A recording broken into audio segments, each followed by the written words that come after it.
السلام عليكم. خالد الغندور مش ساكت، بيهاجم كهربا وامام عاشور بطريقه بشعه بكل حقد وكراهيه، وبيقول لهم انتوا في النادي الاهلي يا خاينين. صرح مذيع قناه الزريبه خالد الغندور بالهجوم على امام عاشور لاعب الزمالك السابق وميتلاند والنادي الاهلي حاليا، وقال في تصريحه ان اللاعب راح للنادي الاهلي فتتغير القيم والمبادئ والاخلاق على اللاعب وعلى النادي الاهلي، وبينتقد هدف كهربا الملغي وبيسخر ان كهربا راح يسجد. طب انا عايز اعرف يا كابتن خالد يا محترم يا مسلم، ايه المانع لما لاعب يجيب جون ويسجد؟ هو بقى بيرد يقول لك ايه؟ ليه يسجد؟ عادي يعني، ده ماتش تحصيل حاصل. ايه البروباجندا اللي هو عملها دي؟ يا راجل اللي كنت لاعب كوره، يا راجل يا مسلم يا محترم، ايه المانع لما لاعب يسجد سواء الكوره جول او لا؟ في الاخر في فار. اللي غايظني بقى ان هو بيقول لك ايه القلق اللي انتوا عملتوه ده، قندوسي بيعترض وقفشه والشحات وكهربا راح يسجد والدنيا اتقلبت على ايه؟ ده ماتش تحصيل حاصل يا حبيبي، ده طبيعي، ده امر طبيعي. اي لاعب بيجيب جول بيبقى فرحان بيه، ملغي بقى او مش ملغي، جول وفرحان بيه ولاعب فرحان.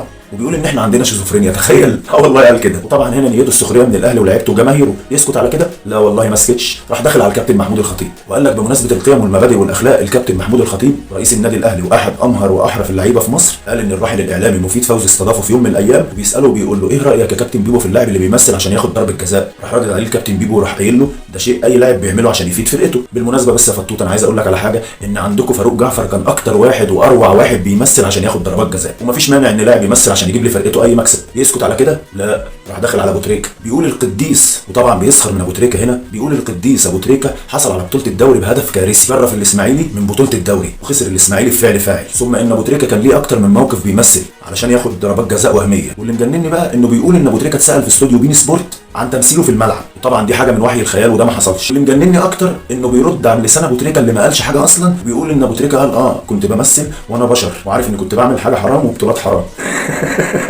والله ما اعرف يا ابني انت جاي من انهي كوكب، اقسم بالله انا ما عارف انت من كوكب ايه، زحل ولا عطارد ولا ايه بالظبط. يقول لك في نفس الوقت بقى جماهير النادي الاهلي كانت بتقول على الكابتن محمد ابو تريكه انه القديس ماسك المصحف بيغض البصر، لكن في الكوره الوضع مختلف، يمثل براحته عادي. اثبت محلك هنا، تثبت محلك. ابو تريكه نو، انت ما تعرفش تبقى حتى فتله في شراب ابو تريكه. انت مين؟ انت ايه تاريخك؟ انت محدش عارفك. هنا ستوب. وفي جماهير للنادي الاهلي هترد على اللي انت بتقوله، مش انا لوحدي، ملايين الاهلاويه هترد عليك، ولازم تتقفل قناه الزمالك عشان انت بتعيب وتجرح في كباتن النادي الاهلي واساطير النادي الاهلي. يقول لك انا بتكلم عن الربط بين القيم والمبادئ والاخلاق، ان اللاعب بيوصل للمشاهد انه قديس وامام جامع وانه الاعلى في القيم والمبادئ. بص بقى هنا احب اقول لك على حاجه، انت نكره، محدش عارفك، مالكش اي تاريخ لا مع منتخب بلدك ولا مع ناديك، انت كنت اسمك كابتن الزمالك المنحوس، انت ما تجيش حتى فتله في شراب كابتن محمد ابو تريكه، انت قزم ولا ليك عزه، تداس بالجزمه ولا ليك عزه، محدش يعرفك ولا حد فاكرك ولا حد اصلا طايقك، حتى الزملكاويه ذات نفسهم طايقينك، هتفضل مذلول وذليل وكلب المرتضى منصور، انت والاشكال هزاز الرؤوس بتوعكم دول، دمتم عرر،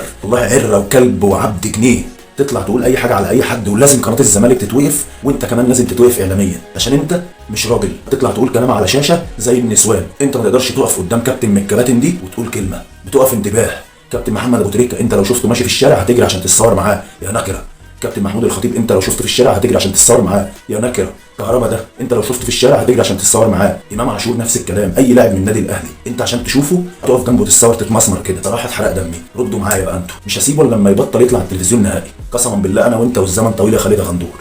بس كده، السلام عليكم.